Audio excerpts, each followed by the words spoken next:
A minha pretensão não é esgotar o tema aqui, longe disso. Não dá para falar em 1h30, ou 1 hora, ou o tempo que for, sobre responsabilidade civil de maneira geral. Não dá, é humanamente impossível. A ideia aqui qual é?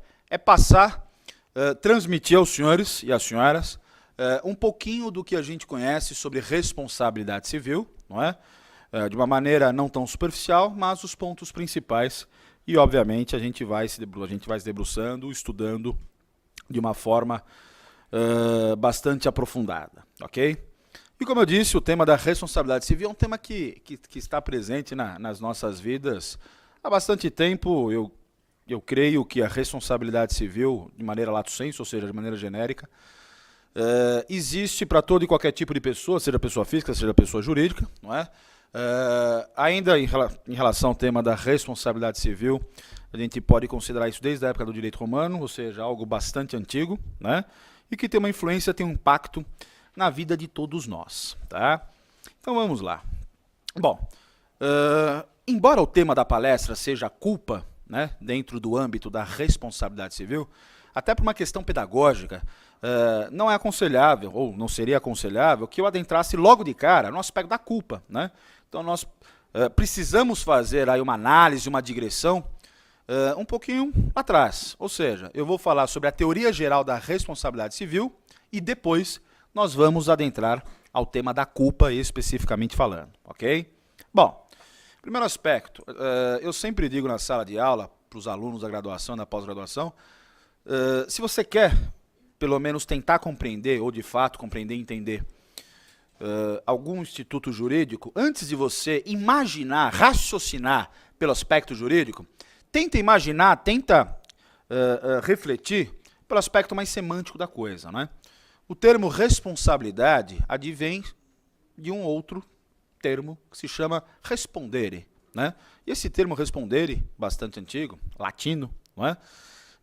Está relacionado a qual tipo de ideia? A ideia de desequilíbrio, né?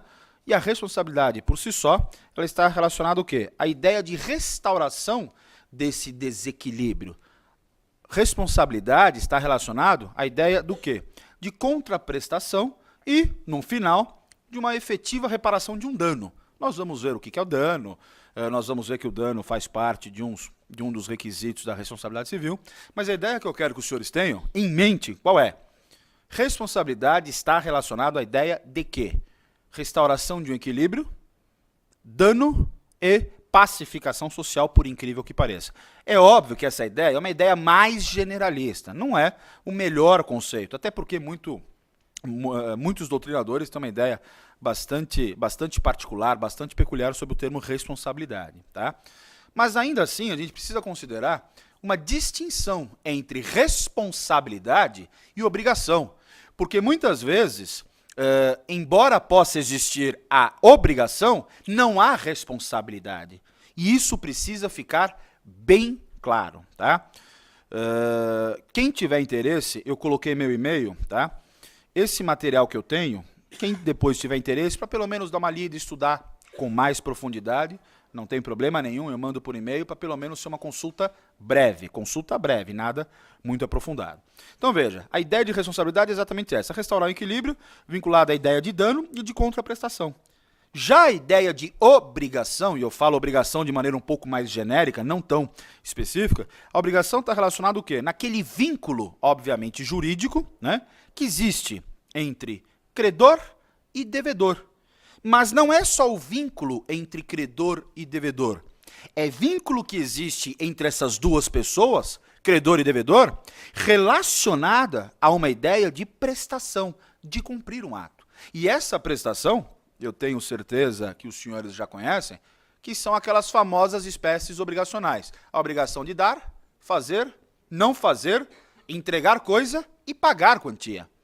Então veja, obrigação, repetindo, está relacionado à ideia de quê?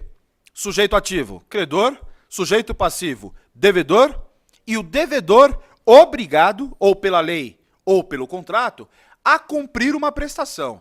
Prestação essa que é ou uma obrigação de dar, ou uma obrigação de fazer, ou uma obrigação de não fazer, ou uma obrigação de entregar coisa certa ou incerta, e a mais comum das espécies obrigacionais. A obrigação do quê? De pagar quantia certa. né?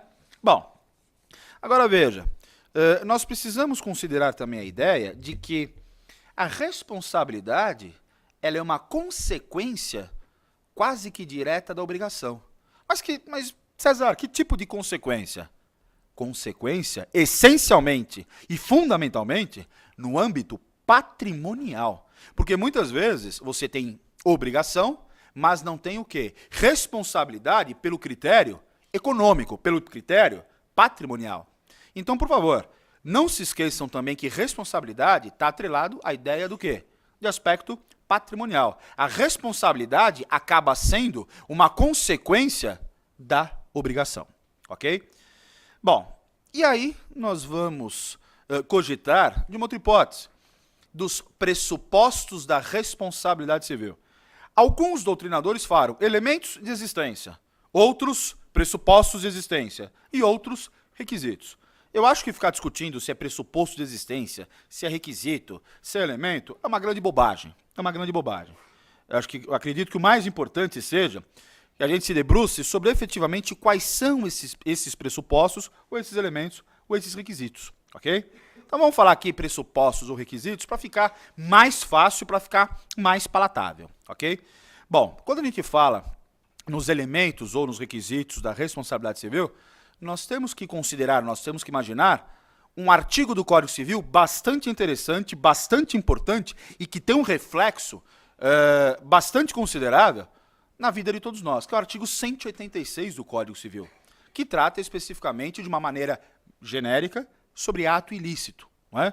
Então veja, dentro do artigo 186 do Código Civil, nós temos o primeiro requisito da responsabilidade civil, que é a ação ou a omissão do agente causador do dano. Então vamos devagarzinho entender o que é ação ou omissão. Primeira coisa, ação é fazer, é atuar. Agora, a omissão é exatamente a ideia contrária. É uma ideia diametralmente oposta da ação. É o não agir, é o não fazer, é o não atuar. E por incrível que pareça, o direito civil ele acaba emprestando uma importância jurídica também quando não se faz ou se deixa de fazer. E aí, obviamente, nós estamos considerando o quê? O agir, que é a ação, que é ato comissivo, postura comissiva, e o deixar de agir, que é a omissão, que é o quê? É uma postura omissiva. Então, agir, comissiva. Omitir, omissivo. Então, veja, esse primeiro elemento, esse primeiro requisito da responsabilidade civil é exatamente esse. A ação ou a omissão do agente. E aí, o que nós estamos considerando nesse aspecto? A partir do momento que a pessoa age, ela faz, ela pratica, ela atua, isso pode ter um reflexo, quando eu falo pode, não é deve, isso pode ter um reflexo onde? Na vida de uma outra pessoa. E quando eu falo outra pessoa, a pessoa física ou também a pessoa jurídica, não é? E da mesma forma que a pessoa deixa de agir, e na verdade ela deveria agir, mas não faz, ou seja, ela se omite, isto também gera um reflexo, uma repercussão, muitas vezes patrimonial, ou seja, critério econômico, quesito econômico, em relação a outra pessoa. Ou seja, quem age com ação ou omissão é o agente causador do dano. E o impacto, a consequência desta ação ou omissão do agente causador do dano é a vítima. E quando eu falo vítima, por favor, não criem o raciocínio de vítima no âmbito do direito penal, do processo penal, embora em determinados casos a gente até possa considerar, mas não criem esse raciocínio, tá? Então veja, o primeiro requisito da responsabilidade civil, ação ou omissão, de quem? Do agente? Do agente. Que tipo de agente? O causador de dano. Mas, César, e a ação ou omissão da outra parte também pode ser considerado requisito de responsabilidade civil? Na esmagadora maioria das vezes, não. Até porque a doutrina, nesse ponto, e eu falo de maneira esmagadora, de maneira maciça, a doutrina tem uma preocupação bastante considerável no sentido de estudar o quê? A ação e omissão do agente causador do dano, e não a ação e omissão da outra parte, que em tese também não gerou dano, ok? Então vamos lá. Quando a gente fala em ação ou omissão do agente, isso também acaba desbordando num segundo requisito ou elemento de existência, ou pressuposto da responsabilidade civil, que é a famosa culpa. Culpa ou dolo do agente. E aqui, muitas vezes, nós também, quase que de maneira inconsciente, nós imaginamos o quê? A figura do direito penal, dolo. Será que é mais ou menos aquela ideia, por incrível que pareça, do direito penal? É, mas não de maneira tão próxima, não de maneira tão semelhante, mas é uma ideia. Primeira coisa, o que é o dolo? Dolo é a vontade consciente de praticar aquele ato, seja qual for o ato. E, obviamente, que o dolo aqui vai ter uma repercussão na esfera civil, no âmbito do direito privado, no âmbito patrimonial e também, se nós estivermos falando na esfera criminal, o dolo, né, do acusado ou do réu também vai ter uma repercussão, obviamente, processual de direito material lá na esfera criminal. Né?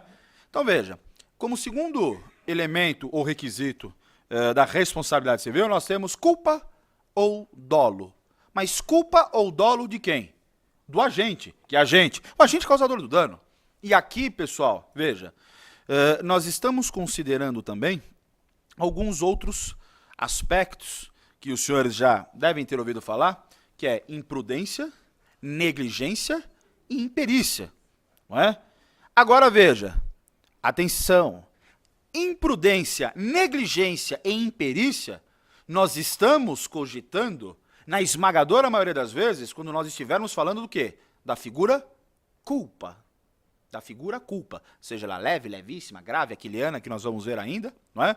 Então sempre atrelem a ideia de culpa a imprudência, negligência e imperícia, ok? Então veja, aqui a culpa, ela não é a mesma ideia do dolo, nem poderia ser porque são coisas diferentes. O dolo é a vontade consciente de praticar o ato, assumindo ou não o resultado, porque muitas vezes você pratica o ato, e aqui eu estou falando sempre na esfera civil, mas você acaba não atingindo a parte contrária por meio do dano.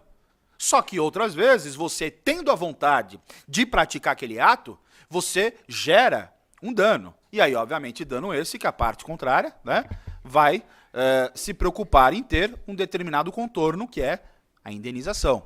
A culpa, você não age com dolo. Você não tem vontade de praticar aquele fato ou aquele ato no sentido de gerar um dano. Mas, por uma série de razões, quais são as razões? A imprudência, a negligência ou a imperícia, ainda que você não quisesse gerar qualquer espécie de dano, você acaba gerando. Ah, mas eu não tive a intenção de praticar, ou melhor, pratiquei o ato e o fato, mas não tive a intenção de causar qualquer espécie de prejuízo para o devedor. Lamento, vai ter que indenizar. Ah, mas eu não tenho dinheiro. Aí o problema é seu, aí é outra conversa, é outra história. Então veja, esse outro elemento da responsabilidade civil, outro requisito da responsabilidade civil, é a culpa ou o dolo do agente. Agora veja, um outro aspecto bastante importante dentro dessa ideia de culpa ou dolo. A doutrina, e eu falo a doutrina desde a época do século XIX, desde a época do direito francês, do direito alemão, do direito húngaro, do direito italiano, e obviamente que o nosso sistema jurídico brasileiro tem muita coisa do sistema europeu em relação a esses países.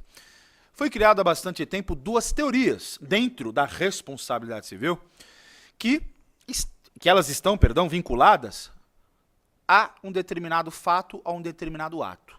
Quando nós estivermos falando no sentido de descobrir, aferir, medir, mensurar a culpa daquele que causa o dano, nós estamos falando do quê? Na teoria subjetiva da responsabilidade civil.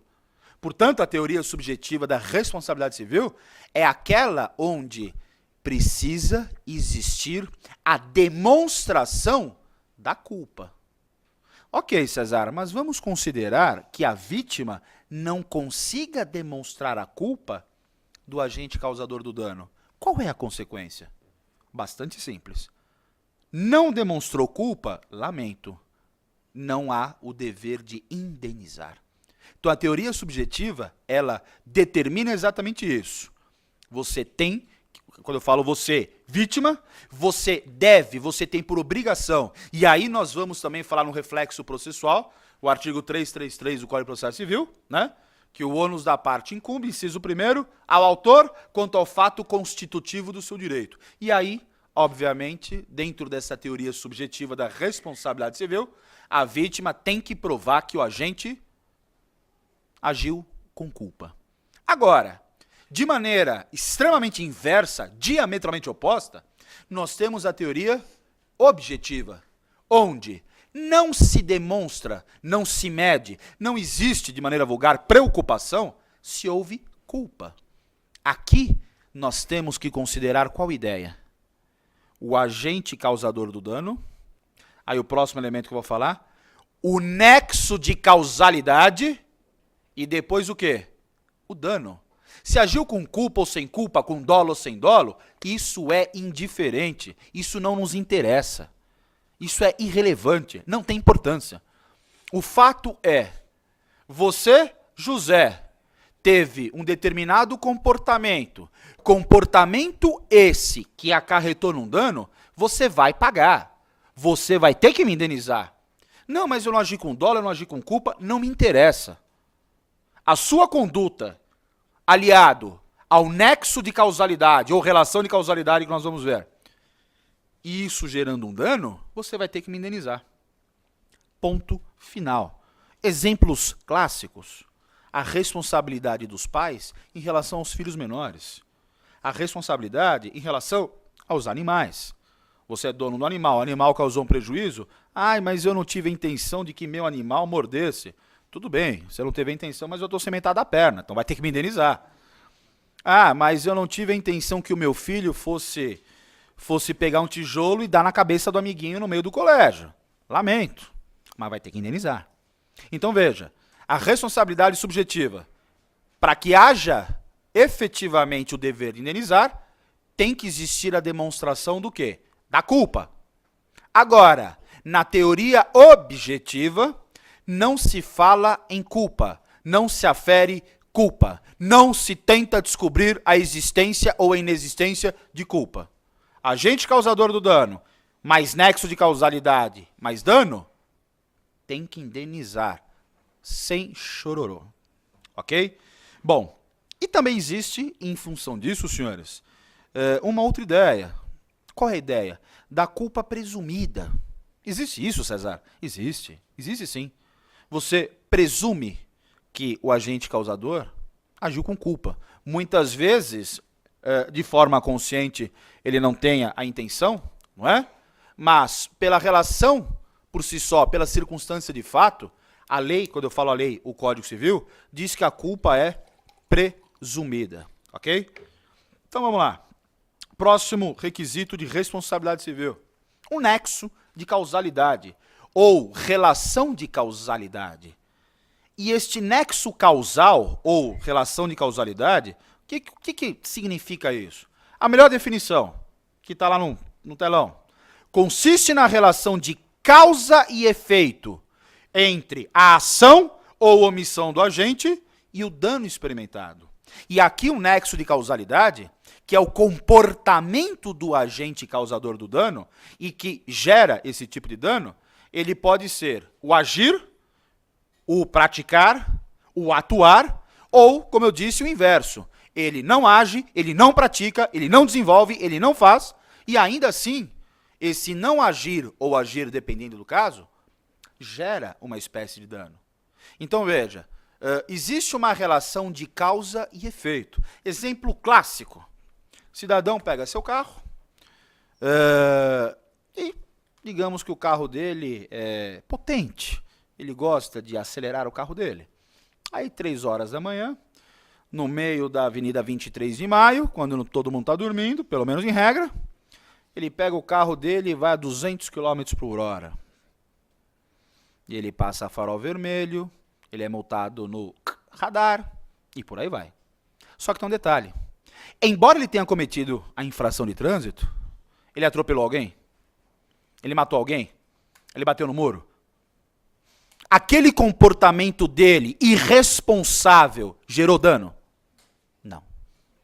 Então veja, esse nexo de causalidade é a consequência do comportamento do agente, mas uma consequência tão forte, tão contundente, tão robusta, que precisa existir. Nessa relação de causa e efeito, não basta só o agir ou deixar de agir. O que basta, o que é principal, o que é importante é este meu agir, este meu fazer, essa conduta que eu desenvolvo, tem como consequência um dano. Se eu estivesse com meu carro na Avenida 23 de Maio, que nem um alucinado irresponsável, eu tivesse atropelado alguém, eu tivesse colidido meu carro com alguém, isso poderia gerar um dano. Aí sim, gerou dano? Gerou dano. Pela minha conduta irresponsável, seja com dolo ou culpa, então tudo bem, há o dever de indenizar. Então veja, nós temos esses requisitos da responsabilidade civil, todos eles entrelaçados, umbilicalmente ligados. Precisamos ter a ação ou omissão do agente, precisamos ter o nexo de causalidade, ou seja, precisamos ter tudo isso. Porque se nessa cadeia ou não existe o nexo de causalidade, ou não existe o dano, qual é a consequência?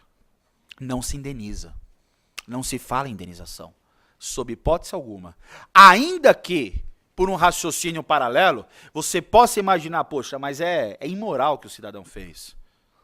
Pô, o cara pegar o carro, sair que nem um alucinado no meio da rua, isso não se faz. O risco que ele se expôs a terceiros, tudo bem. Só que nesse ponto a legislação ela é bastante contundente no sentido de que a conduta dele precisa acarretar um dano.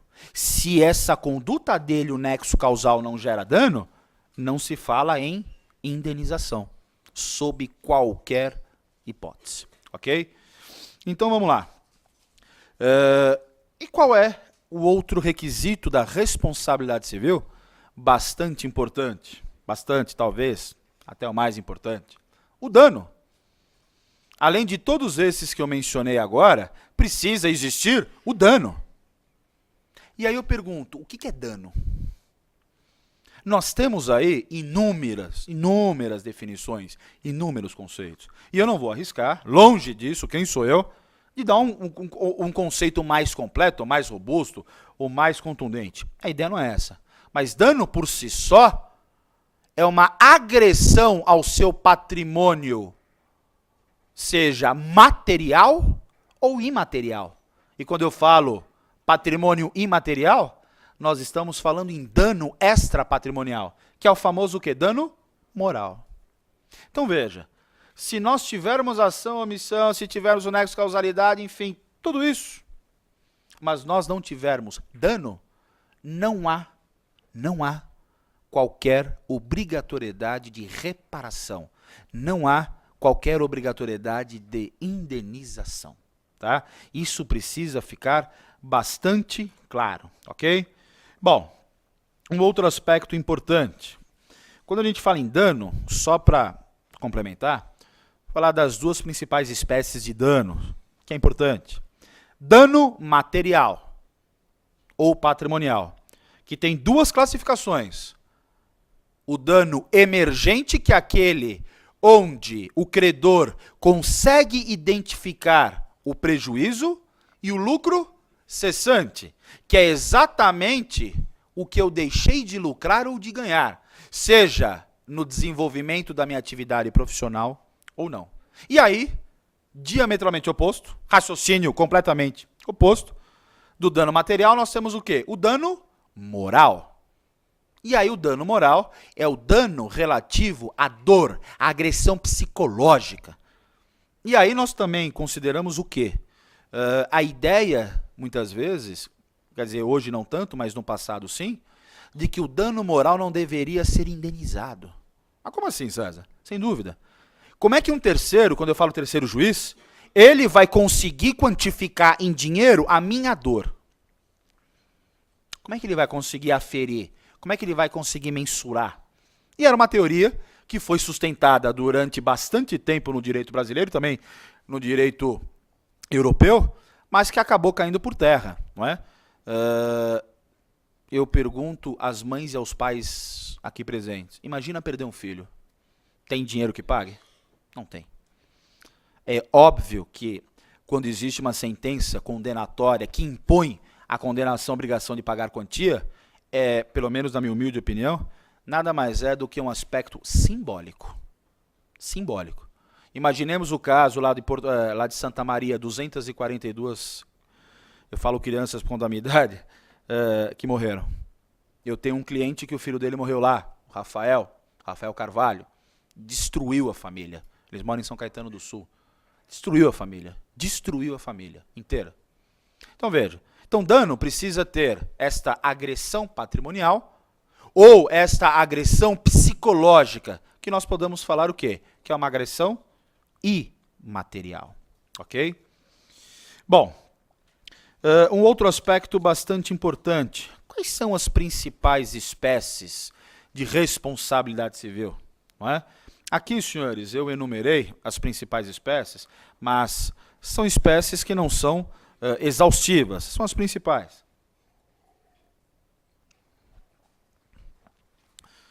Primeira delas, que está relacionada à ideia da teoria da responsabilidade civil objetiva. Então, primeira espécie de responsabilidade. Responsabilidade objetiva ou legal.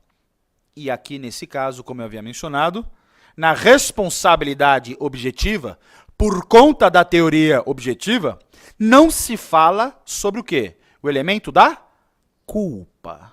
Tá? Agora veja, quais são os principais exemplos que o código nos mostra aqui? Eu falo os principais só a título exemplificativo. Os artigos 933, 936, 937 e 938, que tratam, que regulam especificamente o quê? A responsabilidade do dono do animal. Animal foi lá, mordeu, gerou dano, vai pagar. Ah, mas eu não tive culpa, o animal teve culpa. Problema seu, vai ter que indenizar, mas, repito, sempre considerando a existência daqueles outros requisitos. Nexo de causalidade, o agente, não é? E o dano efetivamente considerado. Qual que é uma outra hipótese de responsabilidade objetiva? A responsabilidade do dono do prédio em ruína. O prédio está caindo, está ruindo. Exemplo clássico, talvez aqui os senhores possam lembrar, daquele edifício no Rio de Janeiro, o Palace, que caiu em 1998, por conta de uma qualidade construtiva horrorosa. Não, mas eu não tive culpa, não tive intenção, problema seu. Ruiu o prédio, caiu o prédio, gerou dano, um abraço, você vai ter que indenizar, não é? E nós temos também algumas outras hipóteses, não é? Como nas relações de consumo, senhores. E nessa sociedade massificada que nós vivemos, não é? O Código de Defesa e Proteção do Consumidor, ele, em regra, e eu não vou entrar aqui nos mecanismos de algumas discussões aprofundadas, a ideia não é essa, a ideia é dar uma ideia mais generalista. O Código de Defesa do Consumidor, ele considera a responsabilidade civil de forma objetiva. Vai ter que indenizar. Mas, Cesar, existem hipóteses em que o prestador do serviço ou o vendedor não vai ter que indenizar? Claro que existe. Que são as hipóteses relativas a quê? As excludentes de ilicitude ou as excludentes de responsabilidade civil, que pode ser prescrição, pode ser culpa exclusiva da vítima ou culpa concorrente e todas aquelas outras que nós vamos ver agora. Tá? Mas a ideia é o prestador do fato ou do serviço, diante da existência desses requisitos da responsabilidade civil, vai ter que indenizar. Você vai ao supermercado e compra um iogurte estragado. Não, mas chega o gerente e fala, mas acho que foi o repositor, o estoquista, que sem querer colocou a ideia do supermercado, não era vender. Não me interessa, é relação de consumo. Está lá no artigo 1º, 2º e 3º do Código de Defesa do Consumidor. Você vai ter que me indenizar. E ponto final. Ok? Então veja, primeira principal espécie de responsabilidade civil, a responsabilidade objetiva. Além do CDC, nós temos também a responsabilização objetiva quando nós estivermos diante do quê? De acidentes do trabalho, ou seja, existindo relação jurídica patrão-empregado, de maneira vulgar, a responsabilidade nesse caso, o que ela é? Objetiva. Acabou. Porque senão, obviamente, muitas vezes, o ônus da prova fica bastante complicado. E se Deus o livre e guarde, aquele empregado cai do andaime e morre? Ele vai provar o quê? Não tem o que provar muitas vezes. Então veja, em relação à lei de acidentes de trabalho, a responsabilização também é objetiva. Código Brasileiro de Aeronáutica, também a responsabilidade é objetiva. Como assim Código Brasileiro de Aeronáutica? Exemplo clássico. Bagagem, furto de bagagem e outros danos também. E dentro da responsabilidade civil objetiva, nós temos o quê? A teoria do risco, que também se aplica demais, onde? No Código de Proteção e Defesa do Consumidor.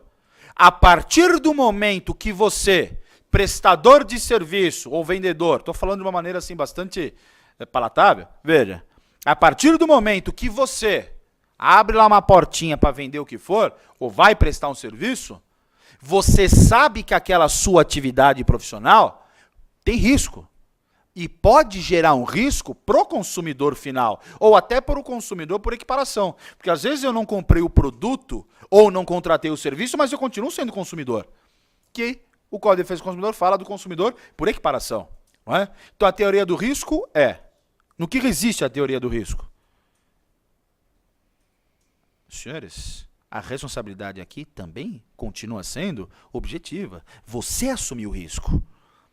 Se, por exemplo, o seu preposto, o empregado, seu funcionário lá da sua empresa, e eu como consumidor, acabei sofrendo qualquer espécie de dano, eu não quero saber se o seu funcionário agiu bem ou agiu mal, com imprudência, com negligência, com imperícia. Não interessa. Elemento culpa, a figura da culpa aqui não existe.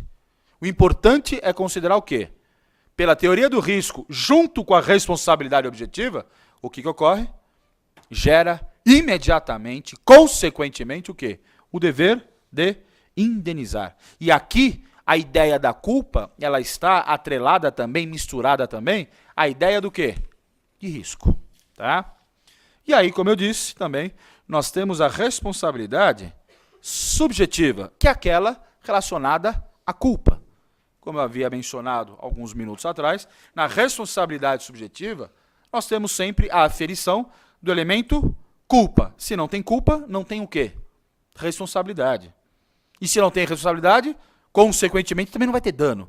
E se não tem responsabilidade, não tem culpa, não tem dano, não tem o quê? O dever de indenizar. Ok? Uma terceira espécie de responsabilidade civil também, senhores, é a responsabilidade extracontratual ou aquiliana, né? Da Lex Aquilia, que era efetivamente uma lei criada na Roma Antiga, não é? E que veio sobrevivendo com alguns contornos nos dias de hoje, não é? No sentido de que aqui não se fala num contrato, numa vinculação jurídica anterior. Exemplo clássico. Se eu levantar daqui, dessa bancada, e agredir, Deus o livre e guarde, um exemplo tosco, mas tudo bem. Como é que chama o cavaleiro? Seu Eduardo. Eu tenho algum tipo de negócio jurídico com ele? Celebrei contrato com ele? Nada. Eu simplesmente me deu a louca, fui lá e agrediram. É uma responsabilidade contratual ou extracontratual? Extracontratual. E por que a ideia é de extracontratualidade?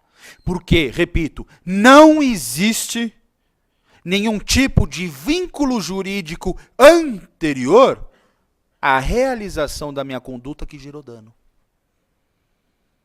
Se eu estou dirigindo o carro, bato o carro da Dona Mariazinha. Eu conheço Dona Mariazinha? Nunca vi nem mais gorda nem mais magra. Mas em função disso, a minha conduta com nexo de causalidade gera a obrigação para mim de indenizar a Dona Mariazinha? Claro que sim. Então a responsabilidade extracontratual, senhores, ela está umbilicalmente ligado a exatamente a ideia de não existir qualquer tipo de vínculo, seja vínculo moral, jurídico, emocional, qualquer espécie de vínculo, anterior àquela circunstância de fato que gerou o quê? Um dano, não é? E aqui, obviamente, nós estamos considerando o quê? Culpa. Então, peraí, César, na responsabilidade extracontratual nós podemos considerar a ideia de culpa? Claro. Então, pera um pouco. Diante do que você já mencionou pra gente aqui, a responsabilidade extracontratual ou aquiliana também pode ser uma espécie de desdobramento de uma responsabilidade subjetiva? Pode. Porque, como eu disse, a teoria subjetiva da responsabilidade está relacionada ao quê? A ideia de imprudência, negligência e imperícia. Ok? Bom, continuando. Ainda dentro da responsabilidade extracontratual, tá? Nós nunca podemos esquecer o quê? Alguns outros aspectos que, embora eu vá falar um pouquinho mais para frente de maneira mais esmiuçada, nós não podemos nunca esquecer a ideia de excludente de responsabilidade civil. Mas espera um pouquinho, César. A excludente da responsabilidade civil ou da conduta ilícita, não é? Ela não se aplica somente à responsabilidade extracontratual. Ela também se aplica de maneira uniforme a toda e qualquer espécie de responsabilidade, sem dúvida. Porque os excludentes ou as excludentes de ilicitude ou excludentes de responsabilidade civil, elas estão relacionadas a quê? A ideia de afastar, isentar, exonerar o dever de indenizar. Mas espera um pouco, houve o dano? Houve o nexo causal? Houve a prática delituosa? Seja na ação ou na omissão? Houve. Mas também houve o quê? Uma excludente da responsabilidade civil. O dano houve, eu não estou falando que não houve. Mas ainda que tenha havido todos esses elementos da responsabilidade civil, também há o quê? A isenção, a exoneração do meu dever de indenizar. Ok? Então vamos lá, continuando, senhores. Quais são as hipóteses mais comuns, né, de uma responsabilidade extracontratual? Ou seja, que não existe qualquer vínculo anterior, algum liame anterior, seja pelo aspecto jurídico, obrigacional, moral, seja do que for. Quais são as hipóteses mais comuns? E, por favor, essas hipóteses que eu menciono aqui não são hipóteses exaustivas. Existem outras. Eu peguei as mais comuns. Primeiro, calúnia, injúria e difamação. Artigos 138, 139 e 140 do Código Penal brasileiro. Mas, César, o que tem a ver calúnia, injúria e difamação aqui? Tem tudo a ver. Absolutamente tudo a ver. A partir do momento que eu ofendo alguém, a partir do momento que eu imputo a prática de ato criminoso com tipificação penal a alguém, sem ser, obviamente, não é? Eu estou, primeiro, cometendo um crime? Sim. Mas isso com repercussão e na esfera absolutamente criminal. Só que isso também tem um contorno, tem uma implicação especialmente importante onde? No âmbito civil. Poxa, você não pode falar que eu sou ladrão, você não pode falar que eu sou isso, que eu sou aquilo, e por aí vai. E aí, dependendo, nós vamos o quê? Alocando o comportamento, a ação do agente, ou na calúnia, ou na difamação, ou onde? Na injúria. Injúria simples, injúria real, seja como for. Então, o que ocorre? Você precisa me indenizar. E aí nós também estamos considerando o quê? Direito à imagem. Direito à imagem também, lei de imprensa, que já foi revogado.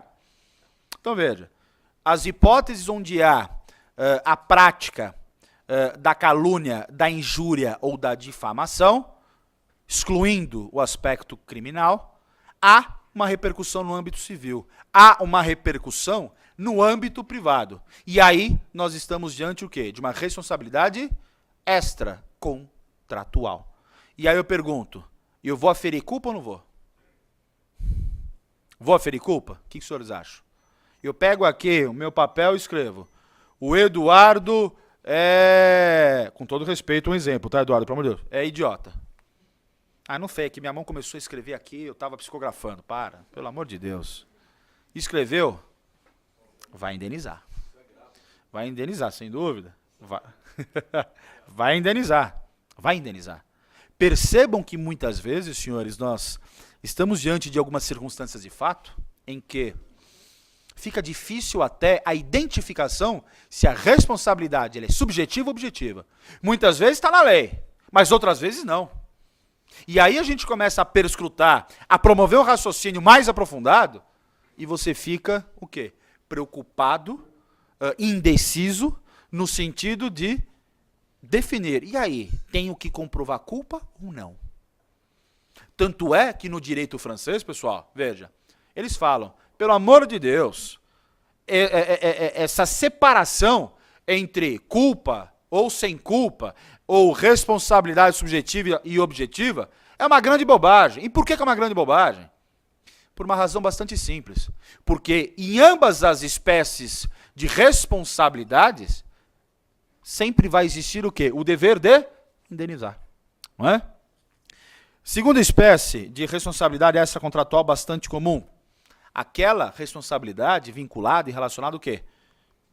Ao abuso do direito. E aí, senhores, eu tenho que exercer o meu direito, sou o titular do meu direito, posso exercê-lo porque a lei determina dessa forma, na verdade possibilita dessa forma, mas isso não significa dizer que no exercício regular do meu direito eu posso o quê?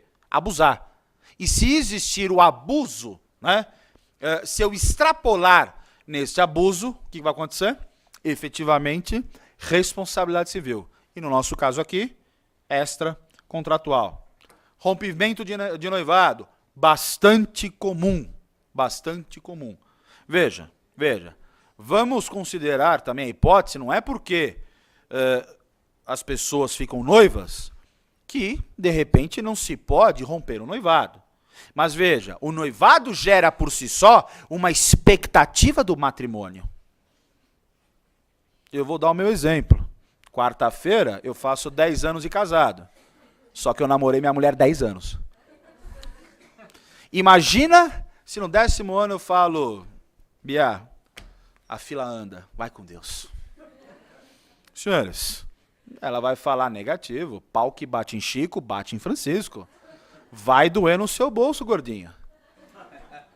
Então veja, num caso desse, eu tenho absoluta certeza, se a minha esposa na época fosse em juízo, eu teria o dever de indenizar. Agora, isso também não significa dizer que qualquer espécie de rompimento de noivado gera como consequência imediata o quê? O dever de indenizar ou a responsabilidade, nesse caso, extracontratual. Mas também a gente não pode afastar a hipótese do quê? De que, se existir esse rompimento de noivado imotivado, né, vai gerar o dever de indenizar. Outra espécie de responsabilidade extracontratual, responsabilidade entre cônjuges, responsabilidade civil entre cônjuges. E geralmente a gente não imagina muito, né? Porque o casamento você vai tocando, vai vivendo, a família vai se unindo, vai se fortalecendo, enfim. Mas também nós temos que considerar quais outras hipóteses.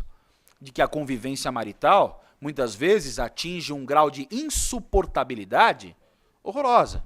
E aqui eu vou pedir licença para os senhores, eu não gosto de falar assim de casos práticos, mas ontem, eu morei num determinado bairro em São Paulo, e nós tínhamos lá 10, 15 meninos, lá num quadrilátero, né? E a gente era todo mundo amigo. E olha que coisa gozada, desses 15... talvez uns 3 ou 4 não se envolveram com drogas. Eu e mais 2. Né? Mas todo mundo se envolveu com droga. Crack, cocaína, maconha, tudo que você puder imaginar. Ok. Aí fui ficando mais velho, não sei o quê, fui estudar, papapá. E, obviamente, o contato ele foi se afastando. Bom, ok. Passados vários anos, até 3 anos atrás, estava voltando fora de Santo Amaro, parei na padaria, que estava indo para casa. Vou comprar pão, vou levar para casa. Aí, quando eu olho assim... a amigo meu falou, ô Mormilha, como é que você tá? Tudo bem? Pô, irmão, como é que você tá? Tudo bem? Bababá, bacana. Me dá teu telefone, fiquei sabendo que você é advogado e não sei o quê. Tá bom, pega aí. E-mail, não sei o quê. Tá bom. Bom, aí, tempo passa, o tempo voa. E esse amigo meu, ele deve ter hoje uns 40 anos, 39, 40 anos, seguramente uns 15 anos ele viveu na droga. Crack, maconha, cocaína.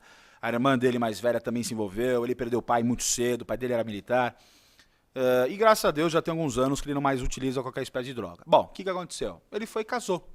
Pegou lá no fundo lá da casa da mãe, construiu uma casinha, uma moça mais nova, casaram no papel, bonitinho, bom, enfim. Só que ele sempre foi muito genioso, sempre foi muito bravo, grita, parece um louco. Mas um cara bacana. Moral da história, tô lá no computador ontem, toco o celular. Fulano de tal. Eu falei, Bom, tudo bem. Aí eu falei, não vou atender. Aí tocou de novo. Alô. Ô, irmão, Mormelli, tudo bem? Ô, tudo bem, Braço? Como é que você tá? Tudo bem? Puta, tô aqui, tô com 2 viaturas de polícia na porta, tá um inferno, e não sei o quê, e tô brigando com a minha mulher quer pegar o Thomas, que é o filho deles, quer levar, minha sogra tá aqui, meu sogro. Um furdunço do inferno. Bom, moral da história.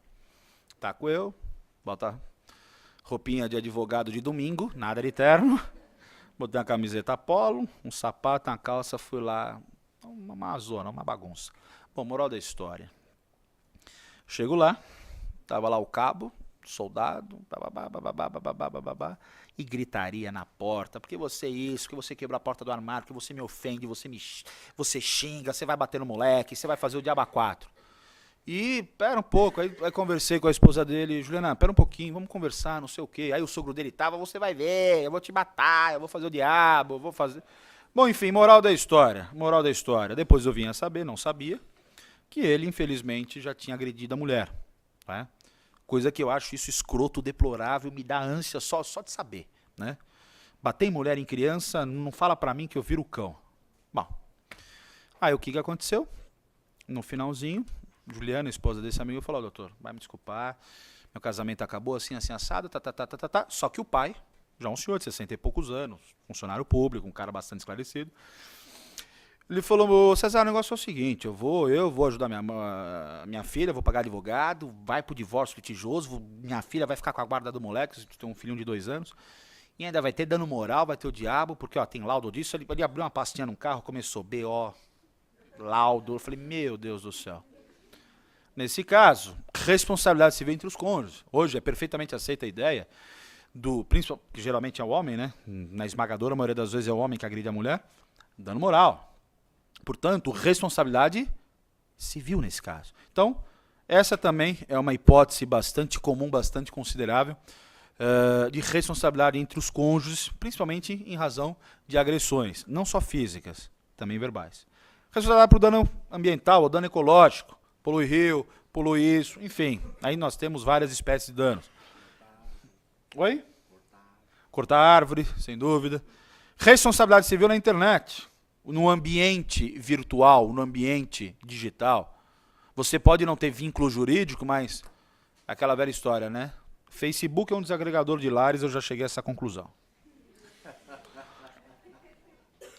Aí você escreve uma idiotice lá, porque tem de monte, eu vejo meu Facebook. O cara vai e acha que aquilo é só ele e o computador. Você é um imbecil, você é um idiota, você é um nemateuminto, você é qualquer coisa. E vai escrevendo, Isso pode gerar o quê? Uma ofensa. Isso pode ter repercussão criminal, e isso também pode ter uma repercussão civil. Agora eu pergunto, eu escrevo lá um monte de idiotice no Facebook. Tudo bem, o cara lá é meu amigo, mas eu não tenho um vínculo jurídico anterior com ele. Existe responsabilidade civil em relação a isso? Claro que existe, claro que existe. Então esse é um caso bastante comum, que começou na época do Orkut. Tá?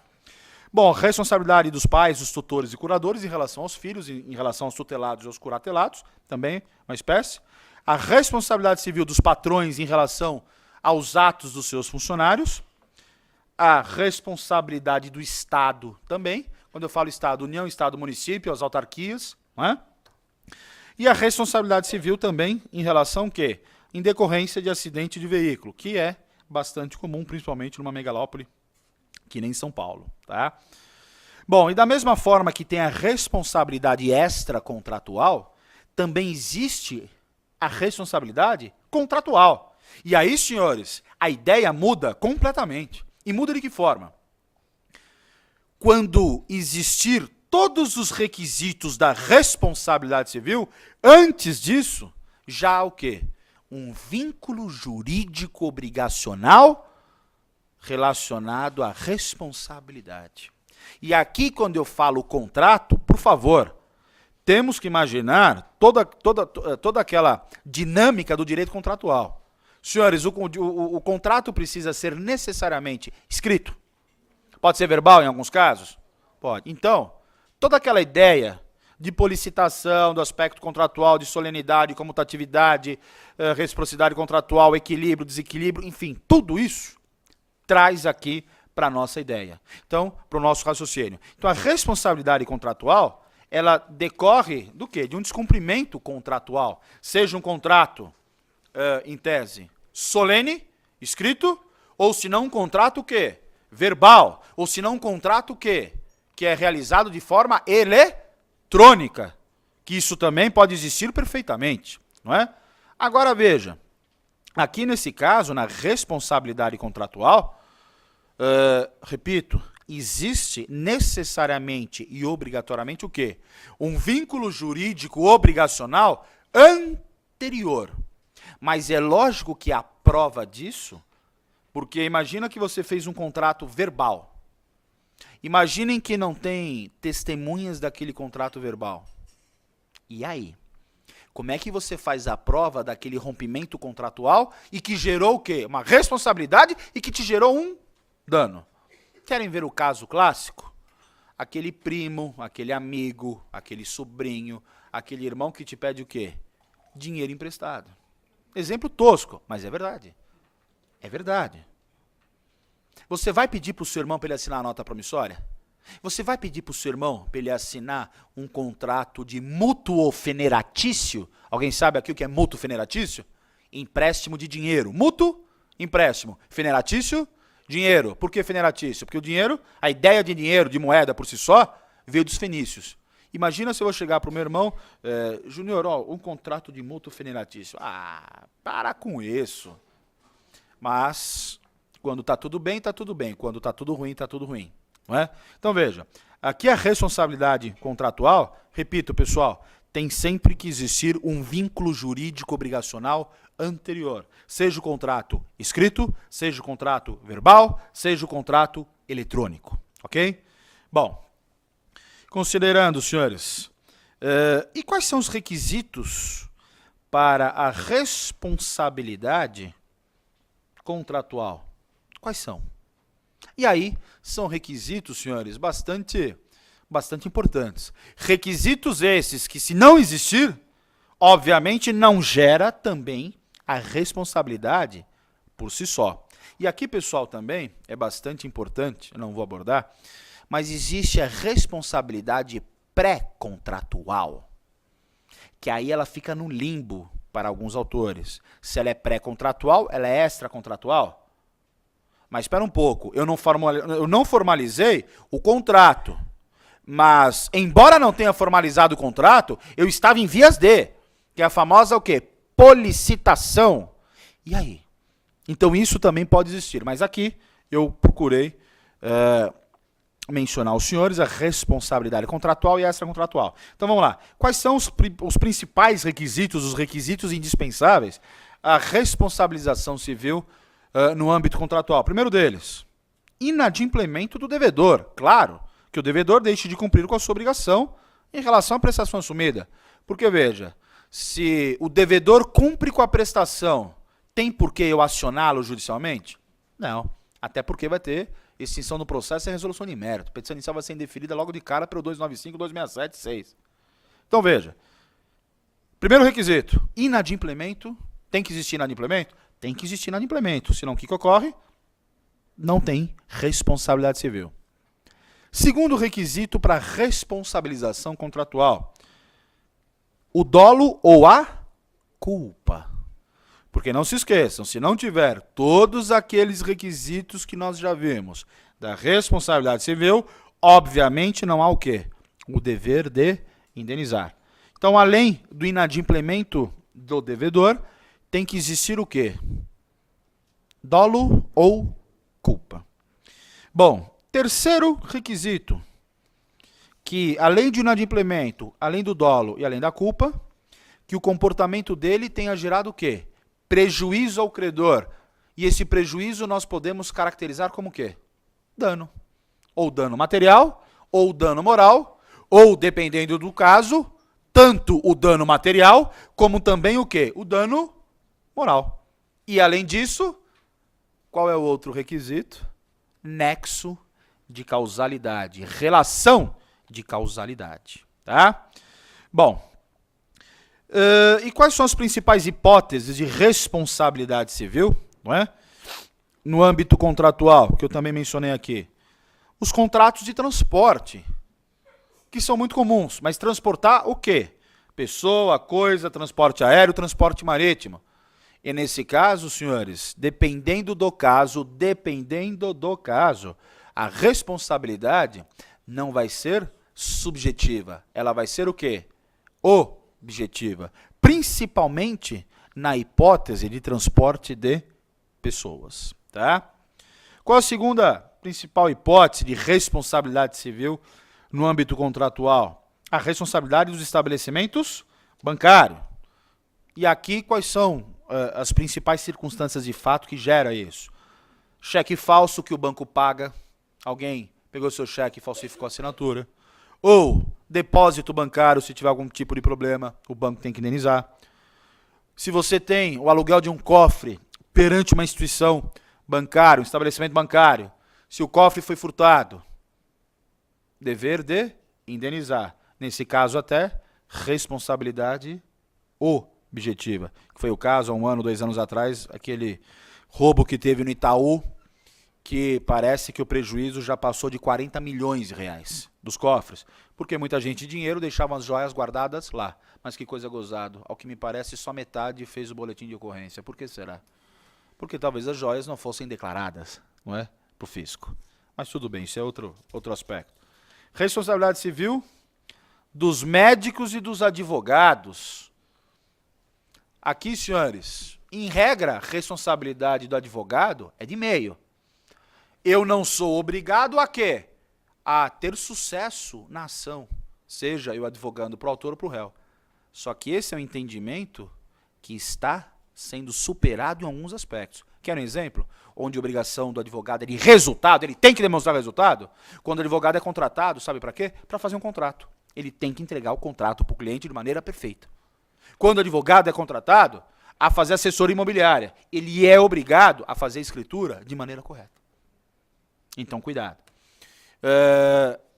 A responsabilidade do médico também, em regra, atividade de meio como do advogado. Tá?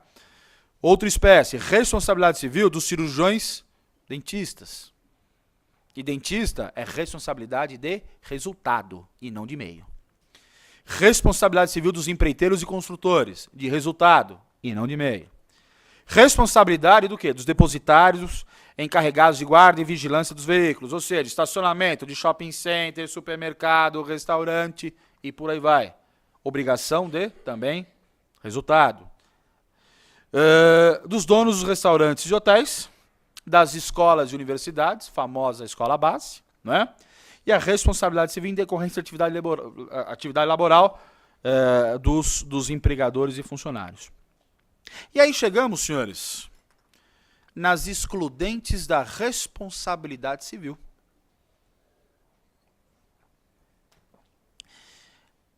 A ideia que eu gostaria de transmitir aos senhores, não querendo me alongar muito também, ainda que possa existir, ainda que se possa configurar a existência de todos os requisitos da responsabilidade civil, vão existir especificamente o quê? Algumas circunstâncias em que, ainda que tenha um agente, ação, omissão, nexo de causalidade e dano, o devedor ele está isento, exonerado de indenizar. E quais são as principais hipóteses, quais são as principais circunstâncias de fato que causam, que gera o quê? A exoneração ou a exclusão da responsabilidade civil. Primeira hipótese, letra A, culpa exclusiva da vítima. Mas espera aí, professor, como é que uma vítima ela pode efetivamente ser culpada por um dano que aconteceu? Simples. O cidadão vai e se joga na linha do metrô. O metrô passou e matou, não tenha dúvida, pelo menos em regra. Eu pergunto, o metrô tem que ser responsável por indenizar os sucessores daquela passageira? Não. É culpa exclusiva da vítima. Ou se joga na frente do carro, no meio da Marginal Pinheiros. E aí? Também, culpa exclusiva da vítima. Logo, ainda que quem estivesse conduzindo o veículo tivesse, infelizmente, matado com o seu próprio veículo aquela pessoa, ele está exonerado, ele está isento da responsabilização civil. Exatamente por quê? Por força de culpa exclusiva e indisputável da vítima. Nós temos o quê? O caso fortuito. Caso fortuito, senhores, tenho absoluta certeza, também será que gera como consequência no âmbito material e no âmbito também da responsabilidade civil a exoneração do dever de indenizar? Lógico que sim. Primeiro, caso fortuito e força maior, nós vamos ver, está relacionado o quê? A obrigação e a pessoa por si só. Está lá no 393 do Código. Não é? Agora veja, o professor Silvio de Salvo Venosa, desembargador aposentado TJ, ele tem aí uma ideia bastante interessante em relação ao caso fortuito. O que ele diz aqui?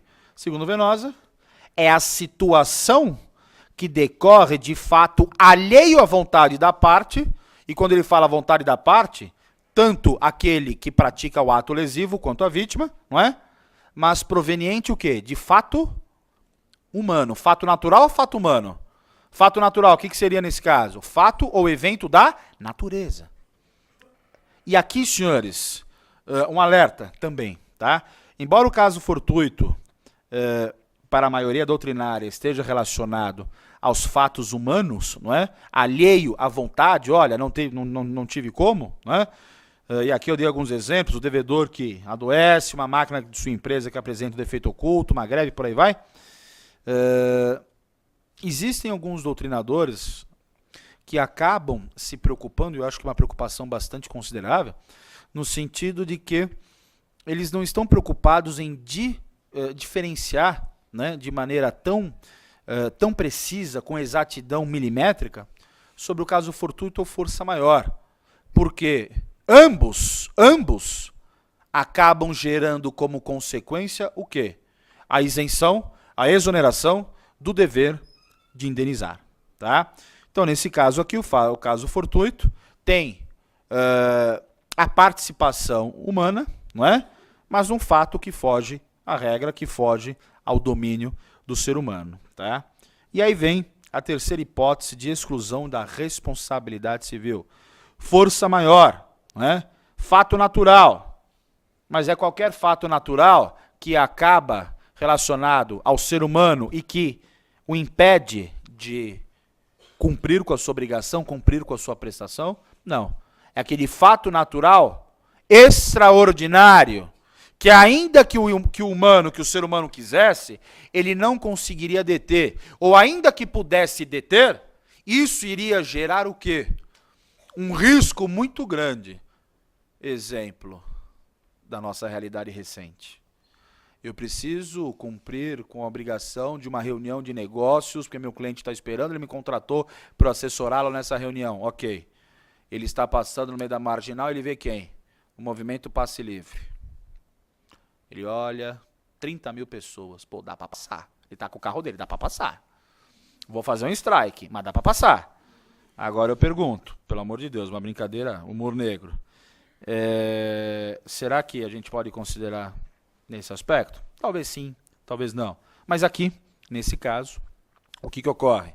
Quais são os exemplos mais comuns da doutrina e da jurisprudência? Quais são as hipóteses mais comuns de força maior?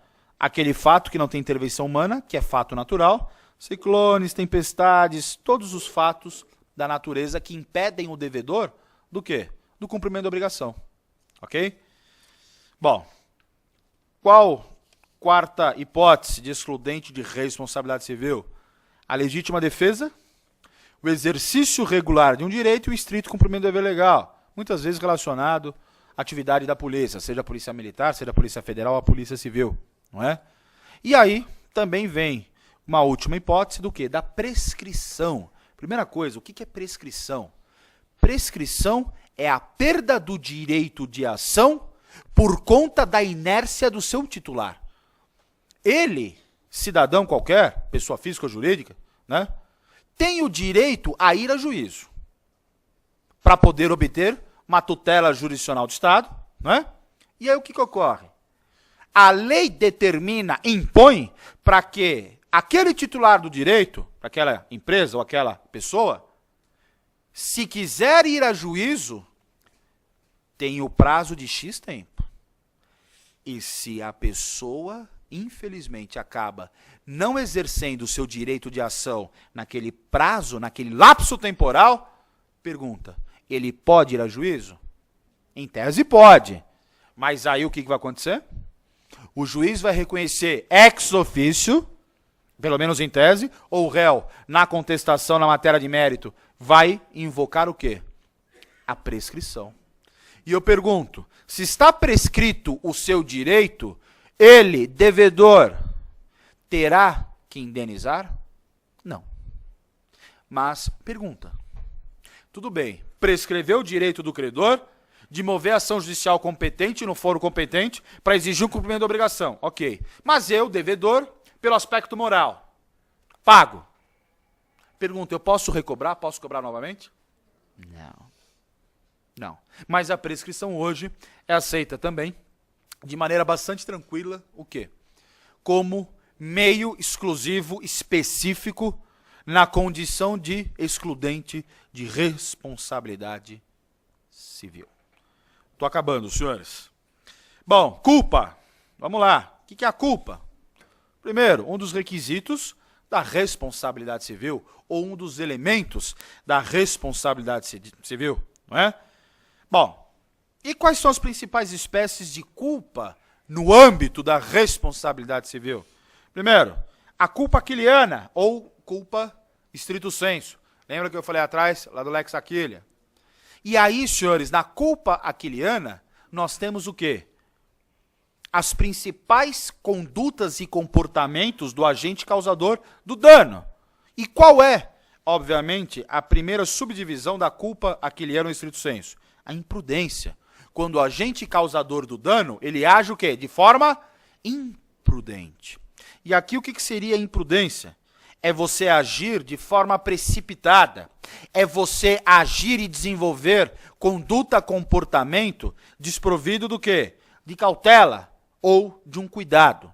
Mas isso sempre considerando o quê? O homo médium, o homem médio. Nem muito inteligente, nem tão sem inteligência. Um padrão normal, né?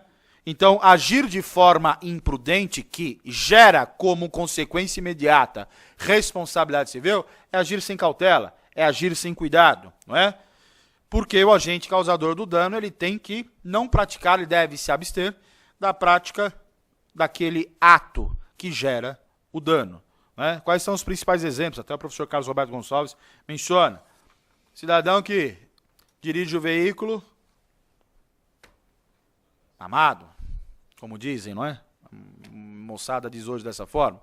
Ou se não, aquele médico que ministra uma injeção no paciente, sem examinar se aquele paciente é alérgico ou não. Deixa eu fazer o exame específico que a medicina determina, ou a Organização Mundial da Saúde determina, para ver se eu posso ministrar tal medicamento.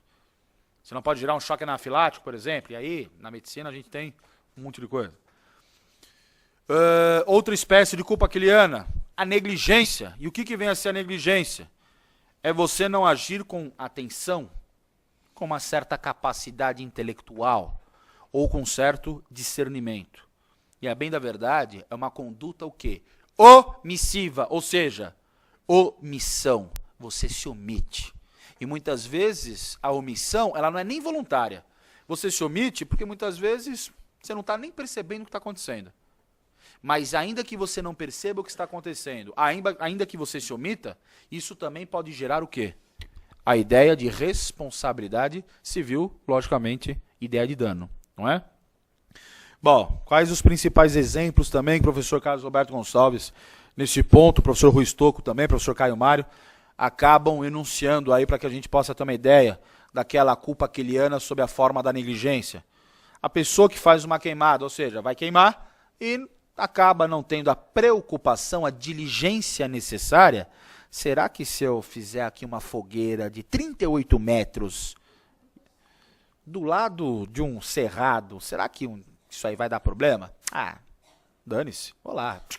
Queima lá 38 metros de fogueira e ele vai passear. Ideia esdrúxula, lógico, exemplo esdrúxulo, lógico. Mas é aquela coisa, se você não tem aquele cuidado acessório, né, de se preocupar com a conduta que você acabou de desenvolver, né, isso pode ser considerado o quê? Negligência. E outra espécie de culpa aquiliana, a imperícia. Aí, senhores, eu digo, imperícia é incapacidade técnica. Vamos lá. Se eu sou casado, eu quero dissolver o meu vínculo matrimonial. Que ação que eu deveria manejar? Ação de divórcio? Ok, eu contrato advogado, e aí o advogado ele ingressa com uma reclamação trabalhista. Mas ele é advogado, fez o bacharelado, obteve a aprovação no exame de ordem. Tudo bem que não passou pela gente, né, Alex? Porque senão é pau e bala. Aí eu pergunto, inaptidão, inépcia profissional. E desculpem a franqueza, na área médica tem muito. E o problema é você configurar isso. Porque obrigação de meio. Não, mas, ô Mormile, como você está aí com 131 quilos, se eu tirar só um pouquinho aqui do seu estômago, não vai ter problema. Aí o outro médico vai falar, não, mas se você tirar esse pouquinho, ele pode ter um treco. Aí eu morro, minha mulher, minha filha vai ingressar com a ação. E aí? Foi incapacidade técnica do médico? Foi inaptidão? Foi inépcia? Foi burrice? Foi qualquer coisa? Talvez. Alguns autores médicos entendem que sim, não deveria ter tirado o pedaço do meu estômago. Outros não, podia ter tirado todo que não fazia diferença. Continuaria gordo. Então veja. Também é o aspecto da advocacia, com uma proporção menor. Muitas vezes eu posso ter a via processual eleita, qual é? Será que é uma ação declaratória? Ou será que eu posso vincular uma ação de obrigação de fazer? E se for ação possessória, interdito proibitório, manutenção de posse, reintegração de posse? E aí? E aí? É lógico, vocês vão falar, mas César, pera um pouco, o Código de Processo Civil, muitas vezes, ele determina de maneira absolutamente textual qual é a medida judicial que o advogado tem que manejar, tem que se utilizar. Ou se não, recurso. Eu falo, às vezes, de uma sentença, eu posso interpor 2 recursos ou 3. Embargo de declaração, agravo sob a forma de instrumento e apelação. E aí? O juiz concede a tutela antecipada dentro da sentença. Daquela parte, eu agravo, da outra eu apelo. Posso? Claro que eu posso. Tranquilamente. Medina fala isso, a Vambier fala isso, a Rodolvin fala isso, o Flávio Luiz Arte fala isso, Cândido Rajado de Amarco fala isso, um monte de gente. Mas espera aí. Opa, o juiz entendeu que não, inépcia profissional, inaptidão profissional, incapacidade profissional. Então, vejam, a imperícia ela está relacionada ao quê? À incapacidade técnica.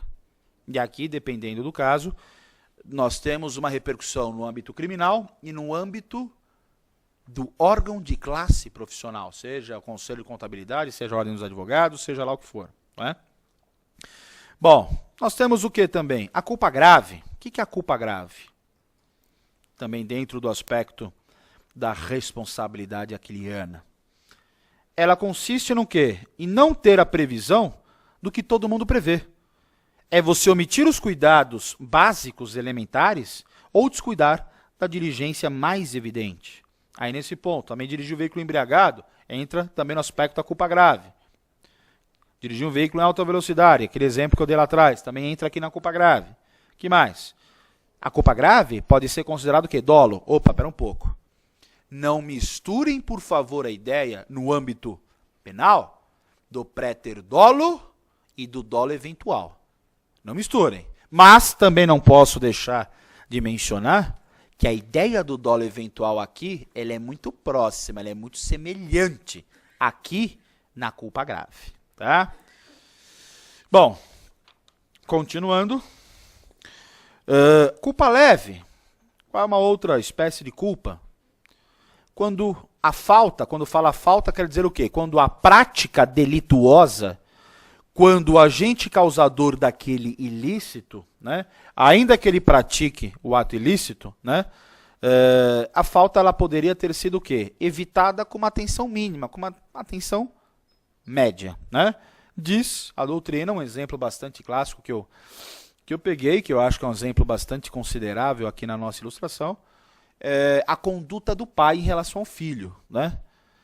O pai, homem, larga lá para a mulher, só você cuida.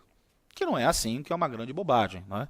Até porque a educação do filho, até porque o Código Civil fala no poder familiar esse exercido pelo pai e pela mãe, perdão. O que ocorre? Precisa ser exercido por ambos, de maneira conjunta e sem hierarquia alguma, sem desnivelamento algum. Mas, dependendo do caso, o pai acaba não tendo uma diligência, um cuidado, uma cautela necessária, e o filho acaba praticando o quê? Uma determinada conduta que gera o quê? Um dano a terceiro. Tá? E a culpa levíssima, né? A culpa levíssima, que é a culpa evitável com uma atenção extraordinária, com extremada cautela. Mas, detalhe, sendo a culpa leve, levíssima ou grave, ou qualquer espécie de culpa, isso sempre vai gerar o quê? Aliados aos fatos e os requisitos da responsabilidade civil, o quê? O dever de indenizar. Aí que os nossos mestres nas academias adoram mencionar as culpas, as outras espécies de culpas. Culpa em eligendo, que está relacionado a quê? Quando você escolhe um mal preposto, um mal representante, e ele acaba o quê? Praticando e gerando uma determinada conduta que acaba ocasionando um dano, não é? É a má escolha do patrão em relação ao funcionário, o funcionário que também acaba gerando um dano. A culpa incomitendo ou infaciendo, como alguns mencionam, que é exatamente quando o agente ele pratica um ato de imprudência, não é? E aí, obviamente, se ele for negligente, como eu mencionei aqui, a culpa, além de comitendo, acaba sendo em omitendo. Omitendo advém de omissão. E aí, outra espécie de culpa, a culpa em vigilando, que é exatamente a falta em qual aspecto? Aquele aspecto relacionado à vigília. Vigilando vem de vigília, vem de vigiar. Você não vigiou, você não prestou atenção, você não teve a cautela e a atenção necessária. E, obviamente, isso acaba gerando o quê? Um ato ilícito e, obviamente, com ausência, né? Com a obrigatoriedade do dever de reparar o dano mediante a correta indenização. E, para acabar, nós temos aí a culpa em omitendo, que é exatamente a conduta omissiva, né? O agente, causador do dano, ele se omite na prática do ato. E ele, se omitindo, acaba gerando o quê? Um dano. E qual que é o exemplo clássico disso? O médico que se omite em prestar atendimento. Sabem os senhores que tem a figura criminal no Código Penal?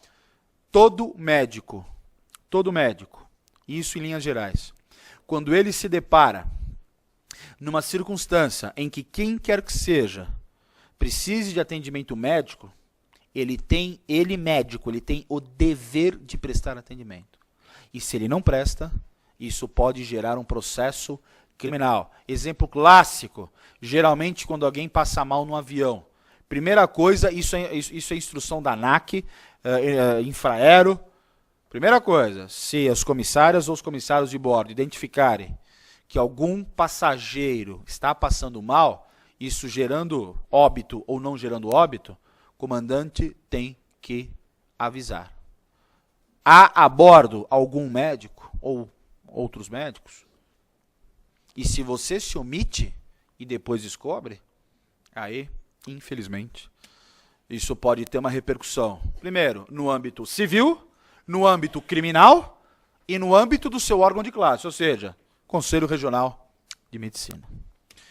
Senhores, eu agradeço aí a atenção de vocês, tá? Desculpa aí, eu falei até um pouco demais, não sei. Gostaria de agradecer mais uma vez ao Agostinho. Gostaria de agradecer mais uma vez ao Dr. Alice, meu amigo, meu irmão. Gostaria de agradecer mais uma vez a todos vocês. Eu já estou vendo aqui alguns alunos, ex-alunos.